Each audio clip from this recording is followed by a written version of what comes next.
ഒന്നുകിൽ കിരീടം അല്ലെങ്കിൽ പോരാട്ടം. ഈ വാശിയോടെ കച്ചകെട്ടിറങ്ങിയ ന്യൂസിലാൻഡ് 2026 T20 ലോകകപ്പിന്റെ ഫൈനലിലേക്ക് ടിക്കറ്റ് എടുത്തു. സെമി ഫൈനലിൽ ദക്ഷിണാഫ്രിക്കയെ തകർത്തെറിഞ്ഞത് വെറുമൊരു ജയമായിരുന്നില്ല, മറിച്ച് എതിരാളികൾക്കുള്ള ശക്തമായ താക്കീതായിരുന്നു. ഈഡൻ ഗാർഡൻസിൽ നടന്ന മത്സരത്തിൽ 9 വിക്കറ്റിന്റെ അനായാസ വിജയമാണ് കിവീസ് സ്വന്തമാക്കിയത്.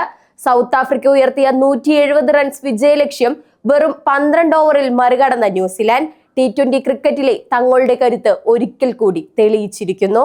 ഫിൻ അലൻ എന്ന കൊടുങ്കാറ്റ് വീശിയടിച്ചപ്പോൾ ദക്ഷിണാഫ്രിക്കൻ ബൗളർമാർക്ക് കാഴ്ചക്കാരായി നിൽക്കാനേ സാധിച്ചുള്ളൂ.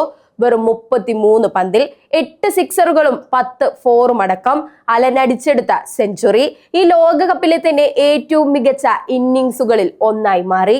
ആദ്യം ബാറ്റ് ചെയ്ത ദക്ഷിണാഫ്രിക്കയ്ക്ക് ടോപ്പ് ഓർഡറിന്റെ പരാജയം വലിയ തിരിച്ചടിയായി.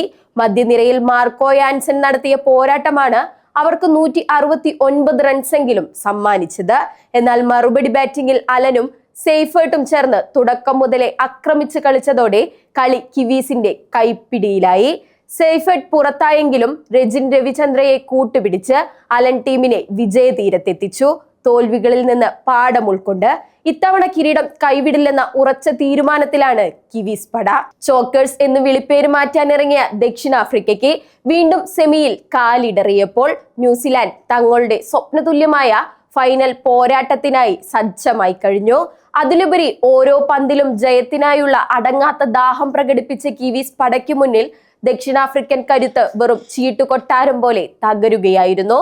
ലോകകപ്പിന്റെ തുടക്കം മുതൽ പുലർത്തിയ അതേ ആധിപത്യം ഈഡൻ ഗാർഡൻസിലെ സെമിയിലും ആവർത്തിച്ചപ്പോൾ എതിരാളികൾക്ക് കിട്ടിയത് വ്യക്തമായൊരു സന്ദേശമാണ്: ഈ കിരീടം ഇത്തവണ ഞങ്ങൾക്കുള്ളതാണ്. 2015-ലും 2019-ലും 2021-ലും കൈവിട്ടുപോയ ആ സ്വപ്ന കപ്പ് ഇത്തവണ ഫിൻ അലന്റെയും സംഘത്തിന്റെയും കൈകളിൽ സുരക്ഷിതമാകുമോ എന്നാണ് ലോകമെമ്പാടുമുള്ള ക്രിക്കറ്റ് ആരാധകർ ഉറ്റുനോക്കുന്നത്.